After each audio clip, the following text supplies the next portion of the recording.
Welcome, yogis. This video is all about the core. And what we're going to need today are 2 blocks, a blanket, and preferably a hardwood surface of some sort to get a little sliding movement going on.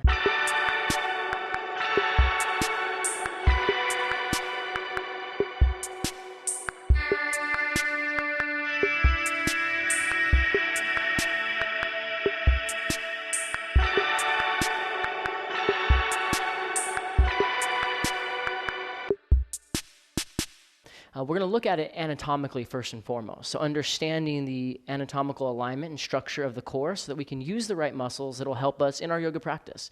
You hear all the time that in every yoga pose we're using the core, but which part of the core?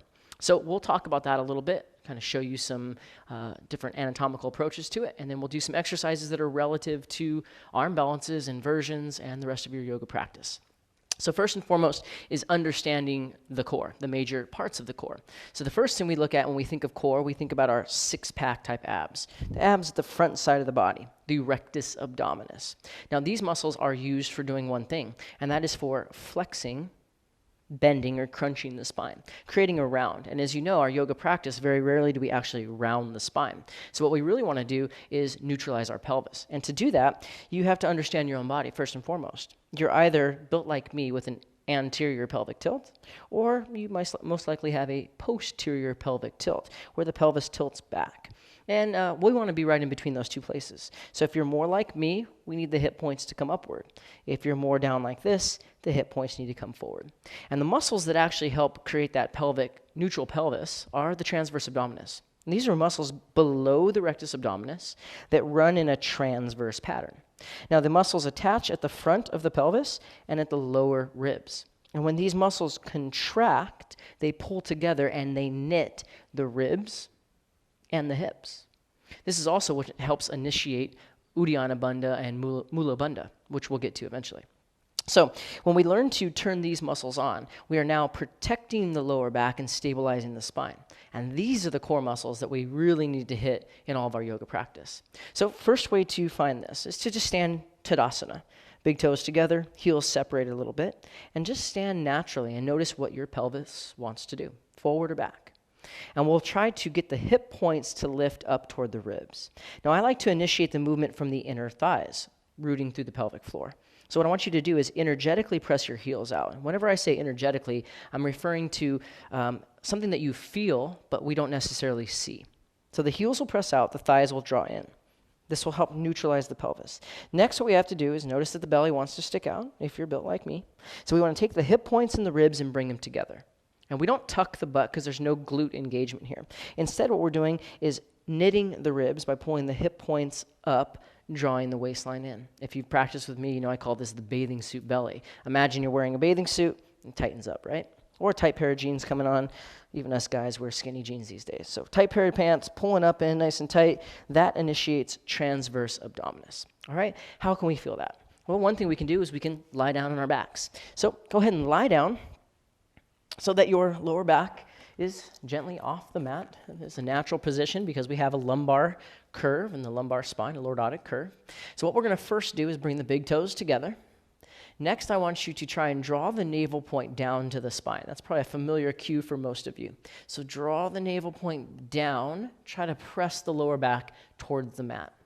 From here, you're actually taking the bottom ribs on the back side and the front side of the body and drawing them down into the earth.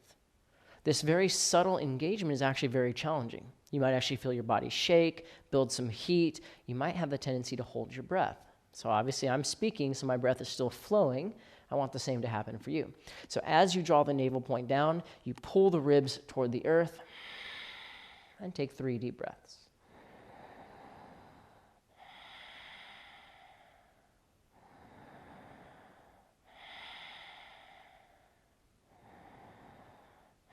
And then release and just let everything kind of relax, and you'll notice the difference. And we'll want to do that a couple rounds. So that's something you can add to your repertoire of core exercises. First movement was to engage the transverse abdominis. All right, second thing we can do is a very common exercise, which is forearm plank. I'm sure you've done these before, but we're really going to focus here on the pelvic tilt. So when you come into your forearm plank, many people will go into this arch in the lower back. The hip points drop down, the inner thighs splay out. So we're going to bring the heels in just a little bit. Feel the inner thighs lift. Now I'm going to take the hip points and lift them up toward the ribs. I'm not engaging my butt. There's no squeezing happening. Instead, I'm lifting the hip points up, pubic bone up, and lengthening the tailbone down. Drawing the navel point into the earth, squeezing the elbows, pressing down into the forearms. We're going to hold this for anywhere from 30 seconds to a minute, and this is another exercise you can add to your workout to prepare for arm balances and inversions. All right, so we're going to keep moving on, adding more and more different exercises to the repertoire of core work. So what we're going to do next is lie on the back. The next group of exercises we're going to prepare us for some of the arm balances that you're going to see ahead. So we're going to lie down on the back. First thing you do is take your hands behind your head. Obviously never pulling on the neck, but just using the hands to support the weight of the head. We'll bring the elbows in and take one little crunch up so that the lower back comes down into the mat. From here, the elbows will stay drawn in. We're going to take the back or the knees to the back of the arms. So if you actually look at this position, it looks very much like Bakasana or Kakasana. So with the big toes staying together, the knees to the back of the arms, all stay crunched up. The legs will then extend up toward the ceiling. Now you can flex or point or floint, whatever feels best, and then you're going to lower the legs slow.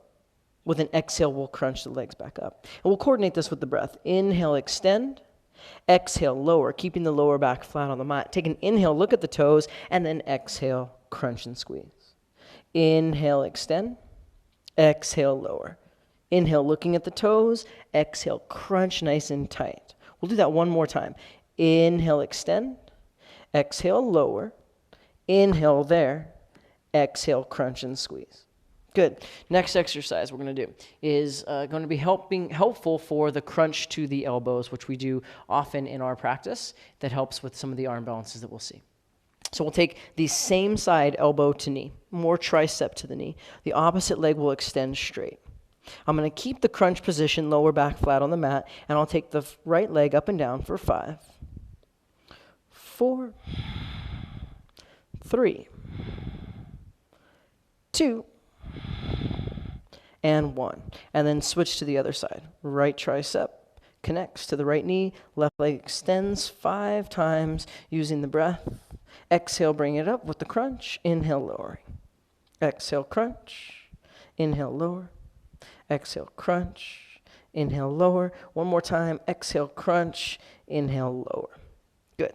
All right, exercise number 3 for another arm balance. Preparation for Ekapada Kaundanyasana number 1. I'll take right leg up in the air, extend left leg out, keep lower back down. Now I'll reach my hands outside of the right thigh and hold the crunch. Holding this crunch as I draw the knee in toward the chest. You're going to hold it for a 5, 4, 3, 2, and 1. Come up and switch. So right leg lowers, lower back stays flat, crunching up across the thigh for 5, 4. Keep reaching through the hands. Keep the knees squeezing in tight. 2, and 1. Good. Slowly bringing it down. Now, of course, as you progress, you can add more reps, more time to all these exercises. All right. The next 2. These are the big ones, and these are where we're going to need our props. So we'll use the blocks and the blanket.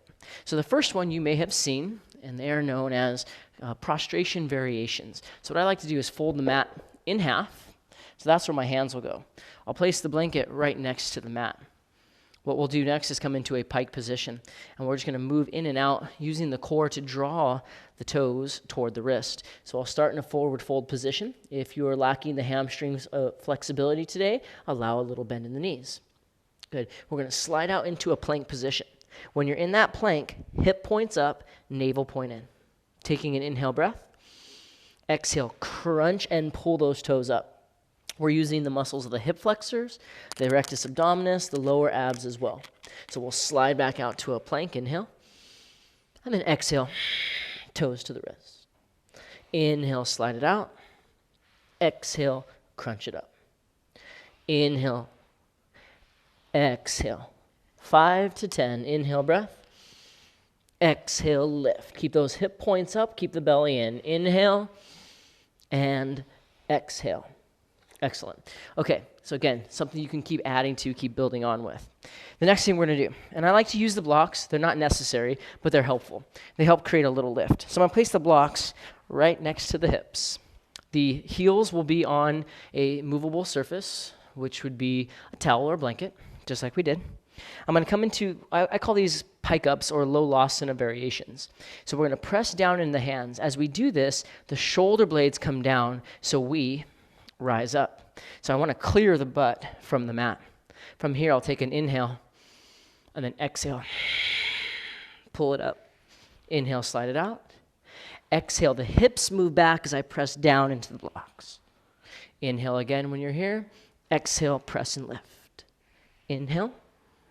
Exhale. Inhale. And exhale. All right. Again, add the reps, add the time. You'll get more out of it. Okay. Moving your props out to the side. We'll take it back onto our mats. And something that we see very commonly in our practice is the knee to elbow crunches. And this is where we start adding some of the arm balances in. We'll go into down dog with splits. So three-legged dog, right leg comes up in the air. We're going to do a little knee to elbow crunch cycle. As we exhale, we'll take the right knee to the right elbow. Now I'm going to pull the knee up in toward the armpit, rounding out the back as much as I can. From here, I'll take the right knee across to the left tricep, and then slide the knee down to the wrist. Bringing it back up to the armpit, and then over to the right side, and then inhale, leg to the sky. We'll set it down. Other side, left leg comes high. Down dog splits, three-legged dog. Exhale, knee to elbow. Now I pull the knee up into the armpit, round the back, feel the right hip point left. Take it across the body, hold it, lower to the knee, lift it up, pull it across, and then send it back. Good, setting the foot down on the mat. We'll do that on each side 3 to 5 times. Now, after we do all these exercises for the front side of the body, it's important to counter that movement by strengthening the core on the back side of the body. So my favorite exercise to do is fairly simple, just lying on your belly, taking your arms down by your sides. You might be familiar with this, locust pose, the Shalabhasana. Now, we can do lots of different variations with the hands, with the feet. I'm a fan of what I call skydiver, taking the elbows straight out from the shoulders, palms into the mat. This is going to help us initiate some of the muscles in the upper back as well. So first, we're just going to press down and lift the chest. You'll feel the muscles of the lower back start to engage, the erector spinae. From here, the hands and elbows come off the mat. And I really encourage the hands lifting as high as you can. From there, we engage the glutes in the lower back, all the way down through the hamstrings and the calves, and lift up. We'll take a big inhale breath, and then exhale, come into rest. Inhale, lift and extend. Exhale, rest. Inhale, lift, extend. Exhale, rest. We'll do 5 this time. Inhale, that's 4. Exhale. Inhale, lift. And then exhale, release. Again, this is another exercise where we can continue to progress. So I encourage you to return to these videos often, especially this video. This is our foundation. It's going to help build the strength that we need. So as you come back to this first video, you'll repeat the exercises, you'll add repetitions, add time, and maybe add some twists, variations of your own. So thank you, yogis, for participating in this core video. I hope it helps advance and enhance your yoga practice in all ways. And we'll look forward to seeing you again in other videos. Namaste.